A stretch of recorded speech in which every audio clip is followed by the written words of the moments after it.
ایک بندہ پورا دن بیٹھ کے ریلز دیکھ رہا ہے فون پہ، وہ نہیں اکتائے گا، اسے بہت مزہ آئے گا، ٹھیک ہے وہ کھا پی رہا ہے، موجے مار رہا ہے، باہر گھومنے چلا گیا ہے، ہفتہ ہفتہ بھی باہر چلا جائے تو کوئی مسئلہ نہیں۔ قرآن مجید سے ریلیٹڈ یا اللہ سے اور آخرت سے ریلیٹڈ اگر وہ دن میں 3 بار بھی کوئی کام کر رہا ہے، وہ کہہ رہا ہے میرا دل اکتا ہے، اور ایسا ہم سب کے ساتھ ہوتا ہوگا۔ کیوں ہے اتنی بیزاری آپ کو ان تمام کاموں سے جو آپ کی آخرت کے لیے ہیں، اور کیوں ہے آپ کی دلچسپی ان کاموں میں جو دنیا سے ریلیٹڈ ہے؟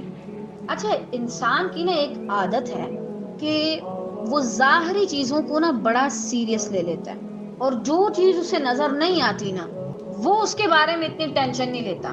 یہ جہان دیکھا سامنے ہے، اگلا کس کو پتا کیا ہوگا کہ کیا نہیں معاذ اللہ۔ آخرت سے غفلت کیا ہے طالبات؟ یہ تو ہم نے دیکھ لیا کہ دنیا کی جو ظاہریت ہے بہت اثر کرتی ہے، آخرت سے کیسے بالکل بے خبر ہے؟ آج آپ نے کتنی نمازیں پڑھی؟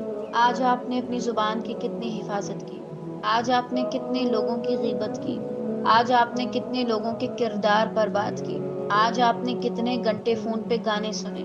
آج کام نہ کرنے کا کون سا بہانہ آپ نے دیا؟ آج کون سی ایسی ذمہ داری تھی جو آپ پر امانت تھی اور آپ نے اس میں خیانت کی؟ ایک ایک چیز کا حساب لگائیے۔ آج کہاں کہاں آپ کے سامنے ناانصافی ہو رہی تھی اور آپ نے اس کو نہیں روکا؟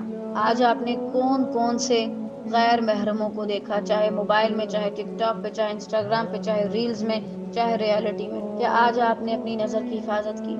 اگر آپ ان ساری باتوں میں اپنا محاسبہ کرتے ہیں تو آپ دیکھیں یہی تو ہے آخرت سے غفلت۔ اور دیکھیں ہم کتنی عجیب ہے نا، ہم ان چیزوں سے نہیں اکتاتے جن کے بارے میں ہم سے کوئی نہیں پوچھا جائے گا کہ کتنی چیزیں اکٹھی کر کے لائے ہو، لیکن جن چیزوں کے بارے میں پوچھا جائے گا اور جن کی آخرت میں کوئی ویلیو ہے، کوئی قیمت ہے، ان کو ہم بھول جاتے ہیں۔ جب بھی کوئی کام کریں، دن گزاریں، آرام بھی کریں، تو اتنی بات یاد رکھیں کہ مجھے اس چیز سے اپنی آخرت کا حصہ بھی نکالنا ہے، ایسا نہیں کہ میں اپنی آخرت کو بھول جاؤں۔